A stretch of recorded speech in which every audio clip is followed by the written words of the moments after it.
மீண்டும் வேற ஒரு வீடியோ மூலியமா உங்களை சந்திக்கிறேன். இது வந்து சேர் கம் லேடர் இது. ஸோ இது ப்ராப்பர் சேரு. இது பார்க்கறதுக்கு ஒரு டைனிங் சேர் மாதிரி இருக்குது. இது உங்களுக்கு நேரத்தை அடைக்காது. இது சேர் கம் லேடர் அப்படின்னாக்கா நீங்கள் வந்து ஒரு மேலே எங்கன்னா போகணுன்னாக்கா, மேலே என்ன பார்க்கணுன்னாக்கா, நீங்கள் செப்பரேட்டாக ஒரு லேடர் வாங்கி வைக்க வேண்டியதாக இருக்கும்.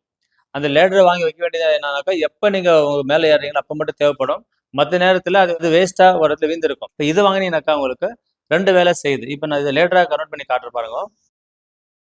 இப்போ இது வந்து லேடராக கன்வெர்ட் ஆச்சு. ஸோ இது டோட்டல் ஹைட் பார்த்தீங்கன்னா 3 அடி இருக்குது. ஸோ டோட்டலாக 3 அடி இருக்குது. ஸோ நான் ஒரு 5 அடி இருக்கேன். டோட்டல் 8 அடி இருக்குது. ஸோ இது பார்த்தீங்க இல்லையா, இதை பற்றி நீங்கள் வந்து இன்னும் அதிகமாக தெரிஞ்சுக்கலாம். இந்த மாதிரி ஒரு வித்தியாசமான ஒரு ஃபர்னிச்சரு, 2 in 1 மல்டி ஃபங்க்ஷன் ஆகிற மாதிரி ஃபர்னிச்சரு உங்களுக்கு வேணுமா இருந்துச்சுனாக்கா, தயவு செஞ்சு நீங்கள் எங்களை காண்டாக்ட் பண்ணலாம். அதனால் இந்த சேனலை நீங்கள் தயவு செஞ்சு சப்ஸ்கிரைப் பண்ணி வச்சுக்கோங்க. எதுக்குனாக்கா, இந்த மாதிரி விதவிதமான மாடலான ஒரு வீடியோ போடும்போது உங்களுக்கு கண்டிப்பாக எதனா ஒரு ஃபர்னிச்சர் உங்களுக்கு பிடிக்கும். இல்லைனாக்கா உங்களுக்கு இல்லைனா கூட அட்லீஸ்ட் உங்கள் ஃப்ரெண்ட்ஸுங்க யாராவது நீங்கள் வந்து அவங்களுக்கு பிடிக்கும், நீங்கள் அவங்களுக்கு ஷேர் பண்ணலாம். அதனால் இந்த வீடியோ தயவு செஞ்சு நீங்கள் ஷேர் பண்ணுங்க, ப்ளஸ் லைக் பண்ணுங்க. தயவு செஞ்சு சப்ஸ்கிரைப் பண்ணி வச்சுக்கோ. மீண்டும் வேற ஒரு முடிவில் சந்திக்கிறேன். பாய்.